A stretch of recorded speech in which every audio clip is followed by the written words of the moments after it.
The opinions expressed by the host and guests in this show are not necessarily the views of Children's Health Defense.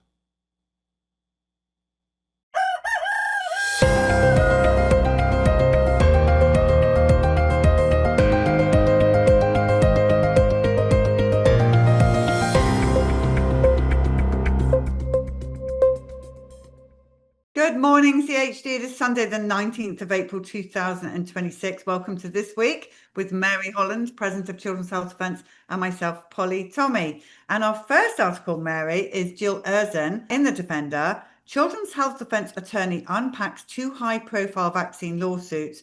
What do they mean for parents? The Children's Health Defense is involved in two high-profile lawsuits that could influence whether parents have meaningful access to information and the right to refuse medical interventions. Children's Health Defense General Counsel Kim Mack-Rosenberg told Broken Truth TV that informed consent has been trampled, arguing that parents cannot make real changes without full transparency. This was a great interview that Kim Mack-Rosenberg gave, I think last week, and it's related to two lawsuits, Polly, Children's Health Defense versus the American Academy of Pediatrics, called Shaw versus AAP. And then where we've tried to intervene in the case of AAP, American Academy of Pediatrics, versus Kennedy and Health and Human Services. And so both of these are very important cases. Our case, which we've talked about, Polly, against American Academy, is saying that they're a part of a conspiracy. They're a part of a group with the pharmaceutical industry to use the mails and the instruments of the government to perpetrate a fraud. And the fraud is that they say that the childhood vaccine schedule is safe and effective and it's been robustly tested. That's a lie. It has not been robustly tested. They've never done unvax. They also haven't ever tested the whole schedule. And so we are alleging that they are profiteering and they're, harming and killing kids. The two top plaintiffs in that case are moms of children who've died by following AAP advice. The other case is where the AAP, for the moment, has successfully paused or frozen basically everything that Secretary Kennedy has done on vaccine policy at HHS. So the reconstitution of ACIP, pushing back the Hep B recommendation, pushing off the COVID recommendation, and putting about a third of the childhood schedule into shared clinical decision making. Under the Administrative Procedures Act and the Federal Act on Committee Formation, the AAP has won a preliminary injunction. We are trying to intervene in that. Well, we tried to intervene in that case unsuccessfully. We've appealed that decision. We're not happy with that trial court decision, but we expect that regardless, HHS is going to appeal that decision. And one of the most important things that we'll get to today, Polly, is that public opinion is drastically shifting on these issues. And one of the things I learned during COVID, Polly, is that courts follow culture, right? When the culture has a profound shift and the culture now says mandates are dangerous and the science is not settled on vaccines, that is now a mainstream 46% view of the population, then courts start to behave differently too. Yeah, and if people want to get involved in the AAP lawsuit or something, they can just go online and donate to the even the legal section. Sure. You can donate specifically to our case against the American Academy of Pediatrics for racketeering. And you can give to money generally so that you can support programs like this and support our publishing books and support the Defender and support the science that we're doing. We're busy and we greatly appreciate your support. We can't do what we do without your support. And legal lawsuits, they're expensive. So they are. It's quite good to be able to tell your grandchildren you were part of a legal lawsuit against AAP. I'd enjoy that. Brenda Belletti, Defender. Robert F. Kennedy Jr. overhauls ACIP rules to focus more on vaccine injuries. Federal health officials have renewed and revised the CDC's Vaccine Advisory Committee charter and broadening membership criteria and increasing focus on vaccine safety and injury. The changes come amid ongoing legal disputes and scrutiny over the committee's structure and direction. Yeah, when's this going to end, Mary? It's a real big hold-up, isn't it? Yeah, they're trying to drag all this out. So this is good news though, Polly. So it turns out that the Advisory Committee on Immunization Practices, their charter has to be updated every couple of years in the Federal Register. And so this was an opportunity for Secretary Kennedy to say, you know what? I don't like the existing charter that, basically did essentially ask for only vaccinologists, who are people who are indoctrinated that vaccines are only safe and effective. I want to broaden the people who should be on that committee. And so it broadened it to include people who study poison control, toxicology, to include people who study statistics, biostatistics. And he also added in this new charter groups that we are aligned with, Polly, in medicine: the American Association of Physicians and Surgeons, the Independent Medical Alliance, MAPS, which deals with special needs kids, Physicians for Informed Consent. All of those groups now, instead of AAP and all of their cohorts, these groups are now the liaison groups that will be able to come to ACIP meetings. That is a fantastic change, because these are groups that care deeply about the people who are harmed by these vaccines. And that voice has been completely missing for the last 40 years in that advisory body. This is Politico reporting here. Blue states cut ties with Robert F. Kennedy Jr.'s vaccine panel. So on Tuesday, Maryland became the latest in a procession of blue states moving to decouple their laws from a federal vaccine advisory panel overhauled by Health Secretary Robert F. Kennedy Jr. I hate that they make children's health political. I mean, it's disgusting, really. It is. Health in general is not a political football. It is not a partisan issue. Everybody wants to be healthy. And the way in which this has been constructed as partisan just rankles me, Polly. It's not a partisan issue. But Maryland has now said they're not going to follow federal guidelines. This is not over yet, Polly. This is way not over. Michigan's RFK Jr. says critics will someday appreciate what he's doing to protect patient rights. This is Dr. Remington Nevin, a Michigan County public health official, is making waves for his efforts to reform public health to better serve his community. On April the 7th, St. Clair County became the state's first county to offer a fully online vaccine exemption certificate process. Parents can now complete the required steps from home and receive a certificate and exemption by email within 5 business days. It's fantastic. So this Dr. Nevin is extremely well qualified, Polly. He's an MD. He's got certificates in surgery. He served in the Army. He knows occupational health, public health.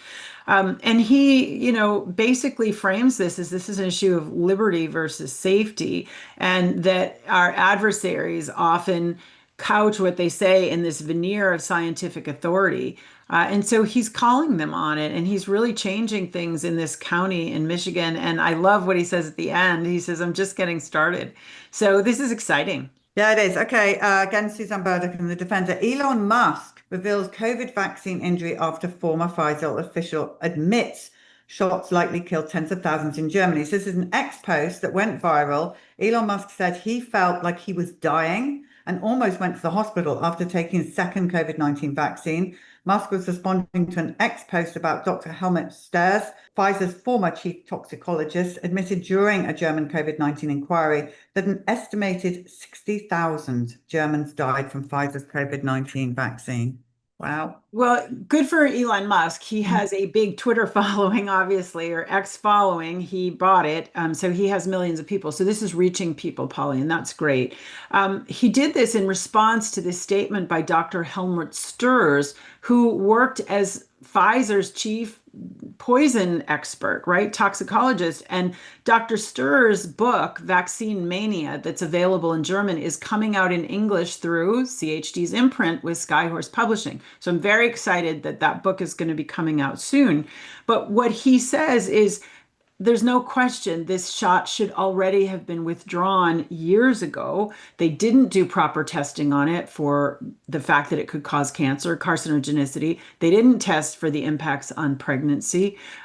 He says it's, way overdue to do a new independent study. And our officials cited in this, we got this CHD through Freedom of Information Act. They knew that their tools in the vaccine adverse event reporting system were inadequate. They said in writing that the tools were mostly useless for under finding the safety signal. So this is powerful, Polly. It is so long overdue to get these COVID shots off the market. They are unreasonably dangerous. Jill Erzin Then defender, I thought I was going to die. A man paralyzed after COVID vaccine encourages others to keep going. This is an interview with John Campbell, and it's Michael Osh, and he's describing how he hit a breaking point after his fourth COVID-19 vaccine, left him with chronic pain and unable to walk. Again, he said he thought he was going to die within 5 or 6 months, but he turned a corner when he began focusing on treatments instead of anger. Anger does not solve the problems, he said. And I think this is an important interview, actually, because although we're talking about the injury, which is awful, we've done so many of these stories, this man is very uplifting. So if you're in chronic I agree pain, with you. COVID shots, read this article. It is uplifting, right? This is somebody who has every reason to be really, depressed and angry. He did what he was told. He took 4 shots, and now, he's severely debilitated. But instead of focusing on sort of negative emotions, he's really focused on what he can do, and he can reduce the spike in his body, and he's tried lots of different methodologies, and he's getting much better. He could even stand up at one point. But one of the things that I found striking about this article, Polly, is this gentleman, Mike Osh, lives in Canada. And they have an adverse event reporting system like we do in the United States, but they renamed it recently. So instead of being the Vax Injury Assistance Program or the Vax Injury Compensation Program, it's called the Vaccine Impact Assistance Program. I mean, it's just like right out of 1984. But anyway, this is a man with great resilience, and he's looking for solutions, and he's moving forward, and he's an inspiration. Texas doctor offers free COVID vaccine exemptions to medical students amid mandate dispute. This is Dr. Mary Holland, and she says she will write free medical exemptions and help fund legal challenges for Texas medical students facing COVID-19 vaccine requirements at teaching hospitals. If they deny my exemption, I will help you find a lawyer and raise money to sue them. This is what she said on X. Well, good for Dr. Mary Holland. Good for her. And it's particularly interesting, Polly, because a representative in the Texas legislature, Mayor Middleton, is quoted in this article. He passed a law in Texas that there can be no COVID vaccine mandates in Texas. But because these are medical students in national hospital chains that are incorporated in other states, it's this sort of gray zone. And so this is not the biggest thing. It's like there's 97 teaching hospitals apparently that are affected by this, but good for her that she's willing to put her neck out on this, because this needs to be we need to end this. And interestingly, Dr. Kirk Moore, who you'll remember was a doctor in Utah, who gave people informed consent and did give people the option of the shot, but also gave people the option of not to get the shot and give them the certificate. And he was criminally prosecuted. He could have ended up with his whole life in jail. He is still a doctor, and he has also said, I would sign on to that. And then Mary Holland has posted a medical student in New York looking for sort of this thing. It's so outrageous, Polly, to think that our medical students across the country may continue to be subjected to these tremendously harmful, dangerous shots. Vaccine skepticism in the US is widespread, a political poll reveals. Nearly half of US adults think the science on vaccines remains up for debate, and that vaccine mandates are damaging, while only 39% think that the science on vaccines is clear and it is damaging to challenge it. According to a Politico poll conducted last month, it is clearly no longer a fringe idea to question what we are being told by the mainstream sources we have long been told was sources of truth. That's Dr. Pierre Corey there talking to the Defender. So what this poll by Politico, which is not exactly, sort of in our space, and there's a big poll. This is almost 4,000 people with a margin of error of 1.6. It shows that 48% of people support Make America Healthy Again. 46% of people, almost half of all Americans, oppose vaccine mandates as damaging, and they believe that the science is up for debate. We're at a tipping point, Polly. We've never been here before. This is fantastic. Basically, the majority of the population supports MAHA goals. Iowa moved to block minors from getting HPV vaccine without parents' permission. Iowa lawmakers moved to eliminate a legal carve-out that allowed minors to consent to HPV and hepatitis B vaccines. The proposal would bring those shots in line with all other vaccines requiring parental approval. State Representative Jeff Shipley said there is never a justification for vaccinating a child against a parent's wishes. Well, this bill that would require parental knowledge and consent for children to get Gardasil shots or to get hepatitis B shots, which are sexually related on some level, that bill was approved in the legislature 63 to 29. So it was overwhelmingly approved. And so the only question is now, is the governor going to sign it? But as the senator is quoted here saying, removing parents does not protect children. It's the opposite.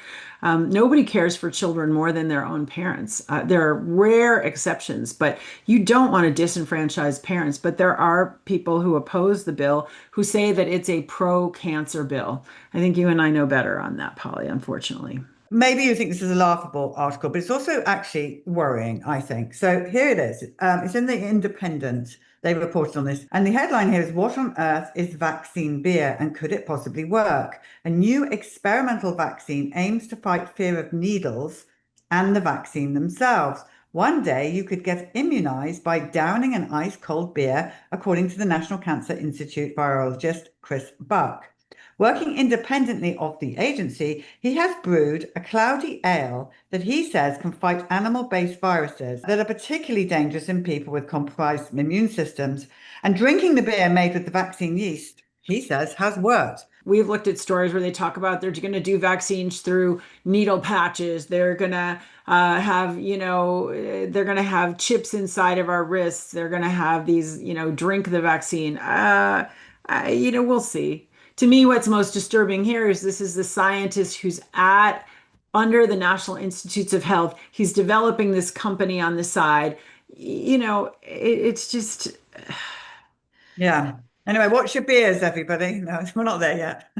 Okay, Branson Institute, antidepressants, why you shouldn't give them to your kids or take them during pregnancy. Fetal development is a delicate process that can easily go wrong, which is why we tell pregnant women to avoid alcohol. So we would expect any substance that affects serotonin levels to be harmful because serotonin is essential for fetal development. Well, Eli Lilly's SSRI, fluoxetine, should never have been approved for use in children. The clinical trials showed the drug was unsafe and ineffective. So, Polly, this article is by Peter Gutcha, who used to lead the Cochrane collaboration. He's a doctor and scientist. He's Danish, and he's globally recognized as a leader in medical information. And he's definitely fallen outside of good favor with pharma. He's talked about pharma as a critical gang. He just wrote a book called Is Psychiatry a Crime Against Humanity? And what this article points out is that prescription drugs, he alleges, are the leading cause of death ahead of cancer and heart disease. I don't know if that's the case, but he says, I think very credibly here, that antidepressant drugs double the risk of suicide. This is criminal, right? If somebody's depressed and they may already be considering suicide, giving them a pill that doubles the risk of suicide is just wrong.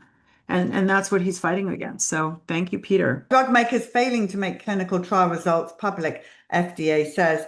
Incomplete reporting can have wide-ranging consequences. Without access to full data, including negative results, doctors and patients may be misled about a treatment's effectiveness or dangers, and researchers may waste time and resources pursuing therapies they've already proved to be unsuccessful. Well, I love the quote from our scientist, Carl Yablonowski here, who says, FDA has the power to impose $10,000 a day fines, Polly, but this is like a pre-notice of noncompliance, right? This sounds like they're doing something, but actually they're kind of tipping off industry to say, hey, you better clean up, the records now. Think about it. If the police were to only, let people know, oh, we might be able to arrest you in 2 weeks for what you're doing. It's not what we typically think of as law enforcement. So this started after the clinical trials in Vioxx, which was it was a product, a mainstream product in 2007. They withheld information. 88,000 people at a minimum, could be way higher, suffered heart attacks and strokes and died as a result. Malibu residents step up fight against T-Mobile 5G transmitters near their homes. So this is residents of Malibu, California. They want to stop the city from allowing T-Mobile and wireless developer Crown Castle to put up a 5G infrastructure within feet of their home and property lines.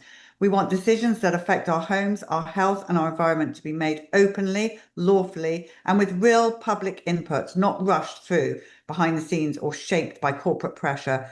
Malibu for Safe Tech Executive Director Lonnie Gordon told The Defender. So glad that we're covering all this 5G stuff because it's so important. It's very important. It's a growing threat. We, Children's Health Defense, have been working with the Malibu community for many years. We work with local communities to help them avoid the stationing of dangerous towers and antennas in residential neighborhoods near young children, near schools, near churches. This points out that right now they've seemed to have politically kind of rigged the system so that the neighborhood doesn't have a meaningful voice. It's particularly acute a risk, Polly, because Malibu, California, right on the coast, suffered a really severe fire in 2018, the Woolsey fire that burned down 500 homes and cost $6 billion. And we know that that started because of telecommunications. Also, we know that the risks of electromagnetic radiation, wireless radiation, are grossly understated for financial reasons. In a recent article that you and I discussed, we found that the cancer risk was being understated by 200-fold from this EMR stuff. So it's a really serious problem. I'm really proud of the work that our wireless radiation team is doing on this, and you know, all power to the Malibu residents for being able to make the decisions that they want to make about their own community. US Right to Know in The Defender here, solitary screen time, a unique peril for young kids already at risk. A small but important study published in March in Research on Child and Adolescent Psychology shows that preschoolers and kindergartners with poor communication skills and smaller active vocabularies develop more behavior problems over 6 months if they spent more time alone on screens. And we've seen that in real time with children. I mean, you can see it everywhere you go. Your parents take it away and the meltdowns, the tantrums. Meltdowns, yeah. I mean, what they say in this article, Polly, is that for children 2 to 5, they recommend only 1 hour per day. Even that sounds like a lot to me, but apparently 2/3 of families let their kids spend more than an hour a day alone on a screen. And the article points out, this was a study done on about 550 kids, but kids need to be with people. They need to be learning how to interact, to read emotions, to be in community. And so it's very distressing. I can understand the temptation as a parent with a young child to sort of busy your child so that you can do something else, but it's dangerous to have that be the screen. Yeah, 100%. Okay, US Right to Know again. Ultra-processed foods linked to preterm birth and pregnancy complications. Researchers found each 10% point increase in ultra-processed food calorie intake during pregnancy was linked to a roughly 11% higher risk of preterm birth before 37 weeks and around 5% higher risk of high blood pressure disorders such as preeclampsia, the leading cause of illness and death for mothers and newborns in the US. So again, I'm so glad we're banging the drum on those ultra-processed foods again. It's really important. Apparently, children have 60% of their calories from ultra-processed food, Polly. That's just frightening. And as you said, ultra-processed food is absolutely a toxic environmental contaminant, and it is something that puts people at risk of all kinds of chronic health conditions, which is what we want to end. So it's a big deal. This study looked at 6,600 pregnancies. That's a significant number of people. So yeah, it's bad. We do need to really try to encourage people to eat real food. And Dr. Marek on Wednesday, for those that may have missed it, you might want to go and see that. He's very stark warning for us all about the foods that we eat being the consequence of bad illness in life, rather than the cholesterol, which he really gave us a good education on. So yeah, he was talking about the seed oils, ultra processed food, and making smart choices in life. So that was a good interview. So just to talk to you all now about the duty to disobey. So in the show notes is a link now for you to go to that landing page. It'll tell you all about our film that is due out. So June the 30th, we're having a worldwide premiere in theatres, which will be so nice for us all to get out. And I'm sure there'll be someone from Children's Health Defence at one of your screenings for you to meet. But if you want to be a host, it's all been made a lot easier because we've now got all the theatres set up for you. So the film is premiering worldwide, and we're looking for hosts to help bring it to the communities everywhere. Hosting means you'll be the point of contact for your venue, represent the film locally, and play a direct role in this global movement. The link is there. Just fill that form out, and one of the team will get back to you and talk to you about how to set that up and how to get going for it. Yeah, and it's not super difficult, Polly, and it's really fun. You get to meet people in your community who want to learn this, maybe are also supporters of CHD, maybe are involved in your local chapter or another health freedom group. And in many of the screenings, Polly, I think this will be the case this time, we have people speak after the film who can answer questions and sort of continue the dialogue of the issues that the film raises. And it's going to be an amazing film. I've seen a rough cut, and it is very powerful. And really what happened in the military could happen in the wider society. And that's why it not only matters for the individuals in the military, but it really matters for all of us. The military is a reflection of all of us. We pay for it with taxpayer dollars. And so you need to understand what happened there. Yeah, and I think you'll be quite shocked because I was shocked when I was interviewing these people, listening to them.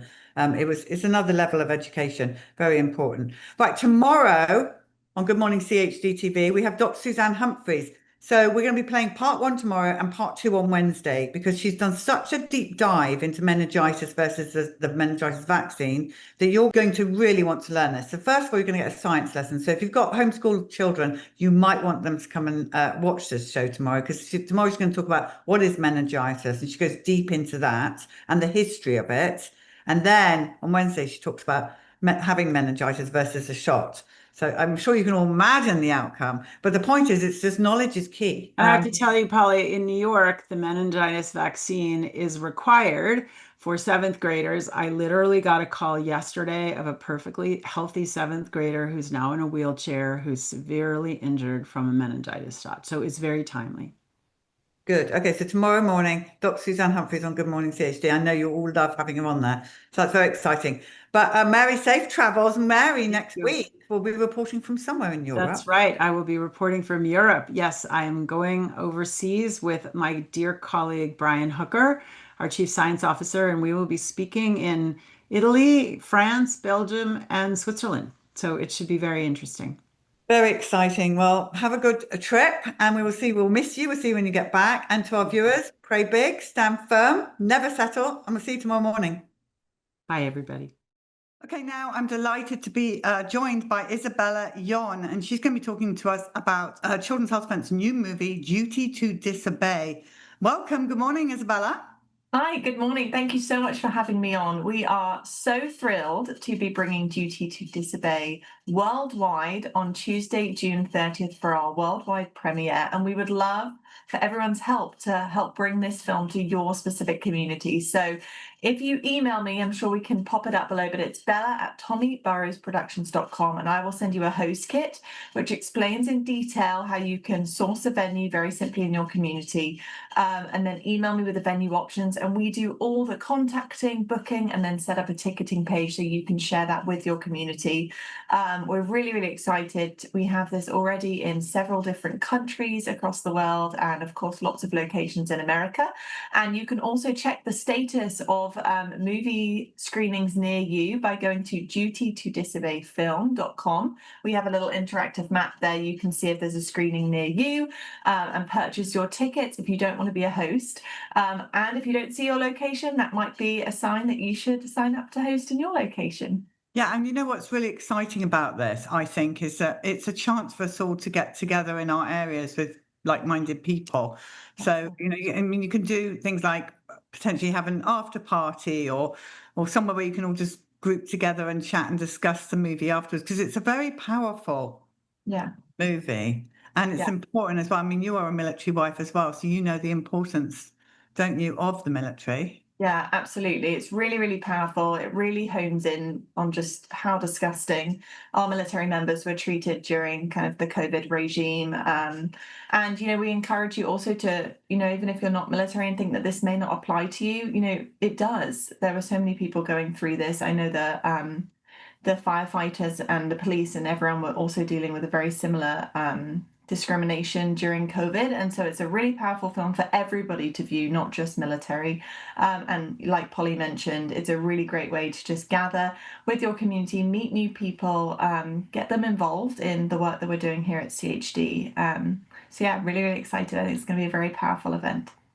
I agree. And one of the most powerful lines in the film is that what happens in the military will eventually pan out to what happens to us that are not in the military. So and these people, they fight for our freedom, so we can sleep in bed safely and our children are safe. And I didn't realize the massive impact of the military until, I have a son-in-law, now in the military. So he's taught me a lot, but also interviewing all these people for the film has really been like another level education. They work so hard. They really do. And I see it too, again, through my husband, but also just all the people I meet living in a military community. These people really do work so hard. And again, a lot of them lost their jobs and were just treated really, really poorly during this era. And this film really sheds light on that and is very eye-opening. Yeah, and it's also a little bit different than what people might be saying, oh, not another film about COVID. Well, it's not really. What it's about is the people who stood up and said, no, I'm not going to take that unauthorized vaccine jab, whatever you want to call it. And so I'm going to stand firm. And what happened to them for standing firm was horrific. I mean, the level of bullying, and so many Belarus we know that wanted to not take it, and then they were bullied so badly that they just, had to take it in the end because the consequences were so bad. So it's really about what happened to these people and how they were mandated. Remember, they were mandated the COVID-19 shot, which turns out to be completely unauthorized and illegal mandate. It was an illegal mandate. So duty to disobey doesn't mean that we're saying, look, everyone go out and disobey. It was an illegal mandate and they had a duty to disobey that. So it's a very, very powerful film and real education for out there. So I wanted to bring Bella on really is just to get you all together so that you can get your venues done. Now, they don't have to be in theatres, do they, Bella? No, and that's a really great point. I think a lot of people are intimidated by the fact that, gosh, to host in a big theatre, that sounds a lot. Or maybe you live in a small town or even a military community that doesn't have access to a big, conventional theatre. I know a lot of theatres were actually shut down during COVID, but this really can look like whatever you want it to look like and whatever would best serve your community. I mean, we have people hosting in American legions throughout the country, which is really great as they are obviously affiliated with the military.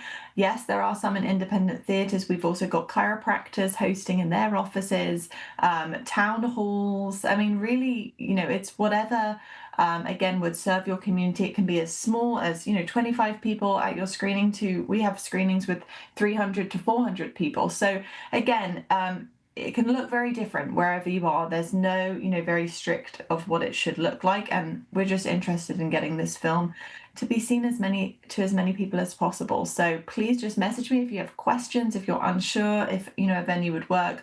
We are here to help you however we can and make this as easy and as streamlined as a process as possible. So please contact me. I would love to chat with you about bringing it to your community. And once again, your email address for people to contact you. Yes, it's bella@tommyburrowsproductions.com. And remember, Tommy is EY. So Yes. tommyburrowsproductions.com, bella@tommyburrowsproductions.com. All right, Bella, thank you so much for being on this morning and telling us about Duty to Disobey. I hope we get you back on nearer the release date to tell us how things are going and how the theatres or whether the venues are panning out. Absolutely. Thank you so much for having me. And also the dutytodisobeyfilm.com website, you can also contact me via there as well as see the interactive map. So definitely check that out.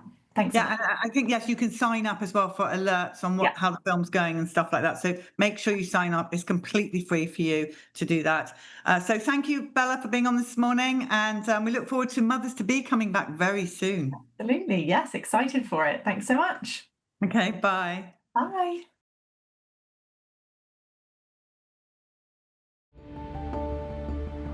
Hi there, this is Mary Holland. Welcome to the Geoengineering Report. I am delighted to have as our guest today Marvin Herndon, a scientist who has published over 20 scientific papers about geoengineering, about what is in chemtrails. And I just want to tell you a little bit about his background before I bring him on. He has a degree in physics from the University of California, a degree in nuclear chemistry from Texas A&M, and then an advanced training in geochemistry and cosmochemistry at the University of California in San Diego. And he's discovered that particulate pollution, not carbon dioxide, is the primary cause of anthropogenic global warming. And with other colleagues, he's discovered that aerosolized coal fly ash, not CFCs, chlorofluorocarbon gases, are the principal causes of stratospheric ozone loss, resulting in increased ultraviolet radiation impinging on the Earth's surface. So we're delighted to have you here today, Marvin. Thank you for coming.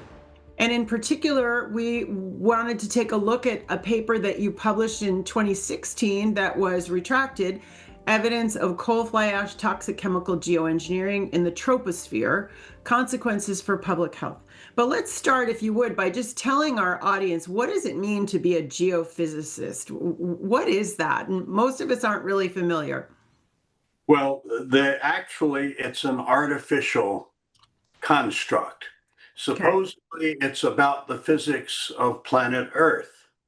But physics is only a partial description of matter, how it behaves, the movement, the mass, so forth. Chemistry is also another part. Geophysics alone doesn't really describe the whole Earth. You have to look at it from a much broader perspective. The same thing is true about astrophysics. The astronomers have made incredible observations, and the people who build these marvelous telescopes have done wonderful things and provided humanity with a great deal of information. The astrophysics community, very much like the geophysics community, is focused too narrowly on one side, and so they don't see the whole picture. And so the Earth, the way the Earth behaves, is a lot different than you'd be taught if you took a course in geophysics at college. The same thing is true about the universe. And that's one of the things that I've really devoted my whole life to doing, is to better understanding both the Earth as a whole, the planets, and the way that the universe behaves. Why, for example, galaxies have the luminous star distributions that they have. Back in 2014, I became concerned about these white trails that were being more frequent in the skies above us. So I listened to what the government had to say, what officials had to say, and it's nonsense. They were not telling the truth. They were saying, well, they're just jet contrails, which is moisture. Well, with modern jet engines, it's only in very special conditions that you get contrails, and they don't last a long time. Contrail being condensation trail, Marvin? Condensation trails, it's the moisture from the exhaust that forms ice crystals. Mm-hmm. And those ice crystals either melt or evaporate very, very quickly. These are particles, and they have a different behavior when sunlight hits them. The sunlight is scattered. That's why they look white. Mm-hmm. They're not really white, but they look white. And at first they look like trails. Then they spread out and look like cirrus clouds. Mm-hmm. And they further spread out, and then they just become a haze in the sky, a white haze. My first question is, what's going on? Right. So if people aren't telling you the truth, then they've got something serious to hide.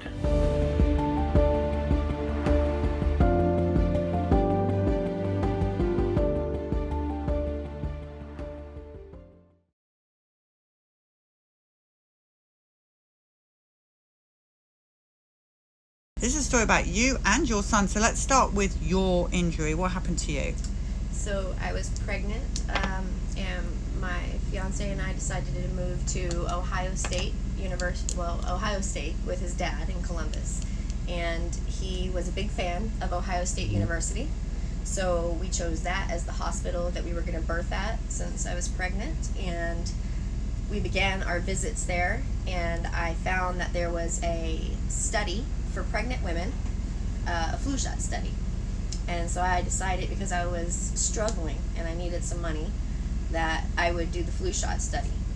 So it was going to pay me like $50 for the first shot, and then they were going to pay me again for the second shot, and then the third shot that I was going to take as part of the study was going to be when the pregnancy was over and I had given birth. So I was getting the shot at that point, but my son would have been born and was bypassing that one, basically. But he was getting 2 while I was pregnant, and he was in the womb. So I participated at Ohio State Wexner Medical Center. We went to Wexner Medical Center for the flu shot study.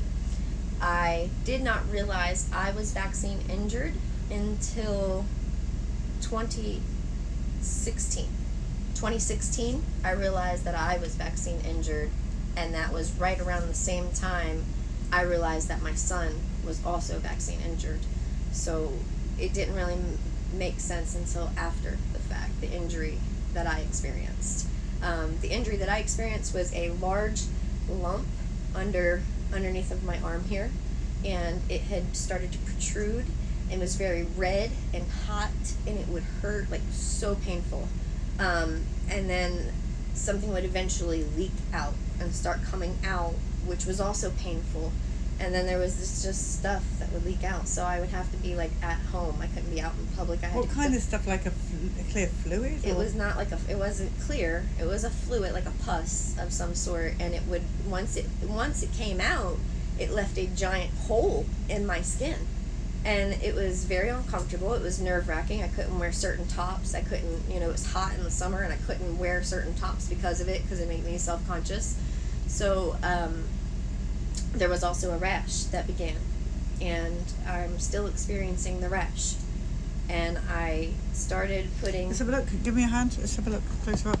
I'm not contagious, I promise. No, you're good. But the rash began, and I had tried cream after cream, and I couldn't get it healed with anything that they were giving us from the doctor. Until one day my friend, also my caregiver, we were taking care of my fiance's grandmother who had Alzheimer's. And my caregiver said, well, Amber, because I was complaining that the air conditioner was making my house stink. It had this stale smell in the air conditioner. So she said, why don't you try tea tree? So I tried tea tree, and it dripped onto my finger on the rash, and I was watching the rash start to heal in real time. Literally, in the moments that I was looking at my finger, I could see healing activity. And it was incredible. So I began to use that. But then my finger began to become like resistant to it, and it no longer work. So I had to try a different oil, and that started to work, like oil of oregano, thyme, different essential oils. So I see that you've got doTERRA, but that's what I began with, was essential oils. That was my very first natural buy that I did, was essential oils. I looked into doTERRA and Young Living, and I bought Young Living. And then I shortly thereafter switched to Jade Bloom, and I have been buying essential oils because I know the power that they have and what they can do. It's incredible. People think we're crazy for that. But after that, my son, I realized, was vaccine injured. So we'll go back since he was the baby inside you when you were having the flu trial. Right. Now, did he come out okay? So, no. He came out as what appeared to be a healthy little boy. He was also 6 pounds like the rest of my children. It was not unusual that he was, small in weight. He was not 6 pounds even, but 6 and something. He was the longest baby I had ever had. And 2 weeks after he was born, I found myself trying to spend a lot of time trying to understand what was wrong with him. And so something was wrong with him, but I couldn't tell what was wrong with him. So, and mind you, at the time, I did not know anything was bad about vaccines, so I did whatever they suggested. If it was for me while I was pregnant, yes. If it was for him while he was young, yes. Whatever vaccine you say he needs, okay. So, he had the vitamin K, he had the eye, I'm sure he had the eye stuff put in his eyes. I don't know, because I tried to get his records and didn't go back and look at that for that. I probably still could, but the eye stuff I didn't look at. However, I'm sure he probably got all that because I didn't decline anything. And he was just, there was something wrong with him. So I started moving his legs up to his stomach, like pushing up to his stomach, and I started doing the bicycle motion to try, thinking that it was gas, because my stepmom had always said, oh, it's gas with babies. And so usually that was the problem. It seemed to help, and then at about 2 weeks old, he was pushing on his stomach. And babies don't really have full control of their arms at that young of an age. So it's really incredible that he was able to push where it was hurting at that time, because he still didn't have full range of motion with his hands, and he couldn't, do certain things. So I also had the family start talking about me as if I didn't know what I was doing. Like, they were like, I read their messages, and they said, I can't believe she's hiding down there in the basement with her baby, acting like this is her first kid. And I was tired because my child was crying all the time, and I couldn't figure out why. And I was breastfeeding a child for the very first time, so I didn't know if breastfeeding was causing any issues. And I also didn't know that I was passing on my toxic load from being vaccine injured while I was breastfeeding. I did not know any of that at that time. It wasn't until he went and had a vaccine about 6 months old. He had a flu shot vaccine. And then 9 months old, they gave him another flu shot vaccine because they said it was a 2-dose vaccine. And when they gave him that second one, he had an injury, and the injury was also a rash. And so I went and told them that the vaccine caused the injury, and they said, no, it's just coincidence. So I kept vaccinating until 1 year old, when he was injured by the MMR shot on his first birthday. And the MMR shot, he had already said mama and dada for a little while now. But after this MMR shot, he stopped saying mama and dada, and he started high-pitched screaming. And whenever I would talk to somebody about it, like my caregiver who was in the home, I looked at her and I said, Vicky, I said, he's not saying mama or dada. And she said, oh, honey. And she kind of realized, and she started trying to get him to say mama and dada, and he would high-pitched scream at us. And I looked at her and I said, it's like he's trying to tell me he's trapped inside of his own brain. And it was about 2016, November of 2016, when I joined the group Stop Mandatory Vaccination on Facebook. And I came across Andy Wakefield, I believe, in that group, or at least information pertaining to Andy Wakefield. But I remember at that time, Andy Wakefield his home was being surrounded and swatted. He had been swatted. He was on a live stream that I was watching live, and his house was swatted. And then you could hear the cops close the laptop and take him off. He I guess it was a mental institution at that. They were trying to say Andy Wakefield. No, he did not go to a mental institution. That did not happen? No, it did not. Someone was saying that it had. That's something different, but he did not go to a mental institution. Right, but I get that you had. Take him at that time. No, the police have never taken him anywhere. There was a live stream that I watched with Andy Wakefield, I swear, but that's okay. Let's move on. So, there's I'm nearly 1 billion% sure he's never been arrested in his life. I'm not saying that he was arrested or even taken off by the police. Do you remember the time when he was saying things and they were trying to vilify him for that? He was saying he was crazy, is what they were saying. So I believe a lot of people have been swatted for our beliefs. Okay, and I've been targeted for my beliefs with my vaccine injury. As far as my son goes, my sister tried to get my son taken from me because we then began to eat organic. Once I saw an injury and I presented it to the doctor, they told me that I was crazy. They told me that the vaccine had not caused that injury and that it was just coincidence. I kept hearing that it was coincidence. They gave me a form that said what you need to know. And that form that said what you need to know was just from the CDC, not from the vaccine insert that I asked for at the time, because in the Stop Mandatory Vaccination group, a lot of women were saying ask for that form and don't sign any forms, because they were trying to entrap parents at the time with medical kidnapping. And so that was a very real thing in my hometown, because there was a family named the Rivenbergs who their son had been medically kidnapped and was put to death. And that child is no longer with us, but I knew that that was a threat to my family because I was in the same town. And not only that, but I was speaking up for that family. So it's very possible that I could have been targeted just for that.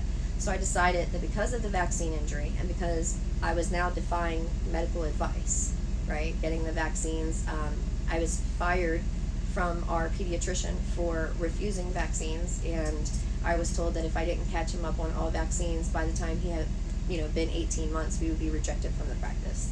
And so I stopped vaccinating after his 12-month visit when I took him on his birthday. And after that injury, we healed him with organic food. And when I told the doctor that it was working, that I was giving him organic food to heal, he had severe GERD at that time. And I mean, so bad to the point that they had put him on omeprazole from the acid reflux, and the omeprazole was barely working. So we switched to all organic. We tried to do keto at first, and mostly keto, paleo, so he still had some fruits in his diet. That healed his acid reflux. I cut him cold turkey off of the omeprazole, and he was also on Miralax because he couldn't poop because he had digestive issues from what I believe was gut dysbiosis from glyphosate and from the vaccines, because we know that glyphosate is in our breast milk, when we're eating mainstream foods and things. So my son had severe pain in his tummy, and that was the gut dysbiosis. And then he also had, I was trying to take him to different doctors and different specialists to figure out what was wrong with him. And this was before I realized he was vaccine injured. And these are things that are also caused by the vaccine, not just the food. A lot of the same ingredients are in the food that are in the vaccine, like the glyphosate. I believe there's traces of that everywhere. It's a forever chemical, right? So I also learned about parasites at the time, and that parasites and the symptoms of it mimic autism, which was what my son appeared to also have, was autism. And they were starting to enroll him in a program for it and test him for it. But then I decided that it was best to go under the radar because of the medical kidnapping and to flee from the medical community. So at that time, they knew that my husband was considering going into the military, a change of career, so that we could get to a better specialist to figure out what was wrong with my son. So when I left the practice, she thought we were going into the military because I had seen, we went from Ohio State University, we moved back to Tennessee, where we went to Vanderbilt University to be treated, and we went to TriStar Medical Center in Nashville as well. When he was seen in Nashville by the different gastroenterologists there, they could never figure out what was wrong with him, despite me taking him time after time and time. They did so many x-rays in less than a year that the caregiver that was in my home said, "Amber, do you realize that children aren't supposed to have that much radiation in a short period of time?" And I said, "No, Vicki, I did not know that." So this woman told me that he basically didn't need to have any more. So I put my foot down, and they said that they were going to do another x-ray on my son. And they had already done an x-ray with a swallow study and gave him barium. Now, barium is a heavy metal that we also know is in vaccines. And it's just something that they're using in the air to poison us, I believe. The barium they gave him, when they gave it to him, they asked me if I had a cup. And I gave it to him in his sippy cup. And when I gave it to him, I went to go dump it out when they were done down their sink. And the lady freaked out. She's like, no, don't put that down the sink. And I was like, why? And she's like, we have a special place you have to put that. You can't put that down the sink. And I'm thinking, well, if I can't put that, why did we just give that to my son then? And so all these things are just kind of coming together in my head, but I'm not really understanding what is going on yet on a bigger level. So when I realized that my son was vaccine injured, I realized that there was so much more going on with this, because my pediatrician called me after hours and said, "Amber, honey, his urine is a little too acidic." And I said, "Well, what does that mean? What does that mean?" And she said, "Well, honey, that's not good." And so I then started to ask questions to different people that I knew. And someone in our family said, "These are the same symptoms that my mom had when she had cancer right before she died."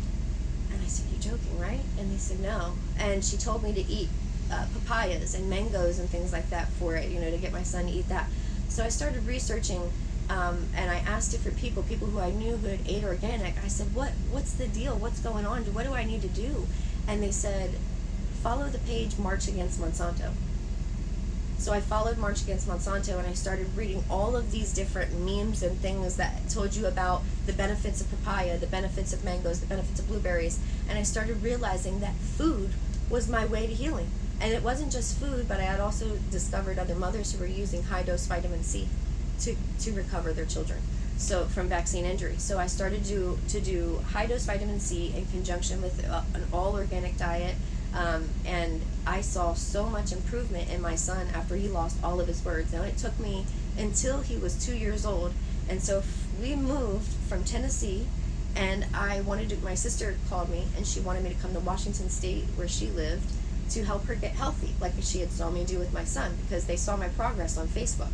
So when my son was getting healthier and stuff, my sister said, hey, why don't you move out here and help me get healthy like you did with your son? So I said, okay. And then I said, well, what if my whole family wants to come? Like, we wanted to move there. And she said, well, that's fine. You guys can all come. So I said, okay, let me sell all of my stuff, buy a car, we'll come. I sold all of my stuff, bought a car. It took me until November or December of that year to get on the road. But when I got on the road, I got to Spokane in February, right at February, because it was my son, right before my son's second birthday. And we had took him to Chuck E. Cheese. My sister took him to Chuck E. Cheese as soon as we got to Spokane, and we had a great first couple weeks, but something went wrong in those couple weeks where she saw me giving my son organic food, and she said she would buy the food until, just to get healthy, until I could get on my feet. So she was spending a lot of money on the organic food because it's expensive, and I told her it was. But we went and we got what we needed, and we came back and I cooked, and then she started complaining that her clothes smelled like food. And I said, what do you mean your clothes smell like food? She said, well, it's like when you go to a bar and somebody's smoking and it gets on your clothes. And so I was like, okay, well, I'll start using the exhaust fan. I'll start closing your bedroom doors. I'll start doing what I can to help in that. Well, she came back from military training, and one of her doors was open while I was cooking. I forgot to shut it. And I think that might have been what set her off. I don't know. But she ended up, I told her that the garage door she gave me, the battery was dying in it, and I needed another battery. And she was like, I don't know what to tell you. And I was like, okay. Well, I had to drop my husband off at work that morning, and she wasn't going to be there. She was going to be at work at the hospital. So I dropped my husband off, and I came back, and I asked the lady upstairs if she had a spare battery, garage door opener, battery. And they said, yeah. So I came up, got the battery, got in. My sister texted me, and she said, you need to get out of my house. And I thought, well, we'll talk about this when you get home, instead of handle this in text. So I waited, and then at 12:30 she showed up that day with police to kick me out on the street in Spokane while I'm trying to heal a vaccine-injured child who has autism, I think, or the symptoms of autism. And not only that, but I'm trying to heal him from what I believe is cancer, because he's got all these different issues, And so I've been giving my son, mind you, all these organic nutrients now for several months, and she calls CPS on me, right? So it's not enough that she kicks me out with the police and I have nowhere to go. I borrow some money, I get a hotel room, I'm able to stay in the hotel room for a couple of days and get some food while my husband is working, because he found a job while we were up there, and he was getting paid $18 an hour. So he's working. 2 days later, CPS shows up at his work, and he calls me and he says, Amber, CPS is here. And I was like, well, tell him to go away. And I hung up on him. And he called me back. He was like, Amber, they want to talk to you, and they want to make sure that little Donnie is okay. And I'm like, he's fine. You tell them to go after the person who reported on me, because I know why she did it. It was my sister. And so I hung up on him again. He called me back, and he was like, Amber, if you don't, he's getting really upset. So I'm like, okay. I'm like, fine. Tell them they can come meet me here. And I was at a natural foods store in Spokane at the time. And so the CPS met me outside the natural food store, and my sister had reported that I was giving my son weed and lithium. Now, I was giving my son CBD oil because it was legal in all 50 states to give CBD oil to a child. And I was also giving my son lithium water, which is elemental lithium, not pharmaceutical lithium, from a brand called Happy Water that was being sold in Spokane, but it came from Canada. Now, Happy Water had the elemental lithium in it. That's what I was giving my son. They came after me for that. And then they asked me if I had all this stuff with me. And I said, yeah, I do. The only thing that I left at my sister's was like bee pollen and stuff like that, but I had some more, so they were like, can I see it? Well, after I showed them the happy water that they sell at the grocery store, it doesn't say you can't give it to children under 18. Lithium, I also learned about in Stop Mandatory Vaccination, as Larry Cook was telling people about the benefits of it in vaccine injury. So I was upping his nutrient levels is what I was trying to do, and I was trying to use CBD to regain his words, and it was working. Five doses of it brought me back one word after he lost all of his words. So I saw recovery, and when I saw recovery, I wanted to do it like more. So she had sent the CPS after me for that. They followed me to pick up my husband from work. Then they followed me to my naturopath, because I asked if I could take him to my doctor since he had to be medically cleared. And so we went to my naturopath, who was in Spokane, and they said he didn't have the right credentials after we get there. And he finds out what's going on. He didn't have the right credentials. So then they forced me to go to the hospital and have my son tested for, a panel just to see what was in his body, to see if I had been really giving him weed. And so the doctor couldn't do anything. I'm crying hysterically outside, and I'm like, please, you're going to take my child. I know you're going to take my child. They assured me that they weren't trying to take my child, that they understood the lifestyle that I was living, because they had friends like that. And I said, well, can I at least go pick up my husband from work? Because if this is the last time I'm going to see my child, he needs to be there. So they said, sure, we'll follow you there. So they followed me to pick up my husband from work. Then they followed me all the way to the hospital. Right before the hospital, I pulled over and I got out of the car and I jumped out and I said, I don't want to do this. I don't consent. I don't want to do this. And they said, you have to do this, or we're going to end up getting an order, and we're going to come after your son and take him anyway. So I went to the hospital and I thought, okay, I got a plan. Like, I've always got a plan. So I go to the hospital, they're checking me in. The hospital says they want my name and my information and my son's information. I said, no, I want somebody from patient relations to come and speak to me before I give you any information. And they said, no, you can give us your name and your information, and then you can speak to patient relations. I said, no, I want to speak to patient relations because I don't consent to this. And so they said, fine, it's going to be a wait. I said, okay. So I took my son and my husband. We were sitting there with these two CPS ladies. There's a cop sitting over there with a young adolescent that he has taken to the hospital. The adolescent is watching me and reading me. I can see the cop is watching me and reading me.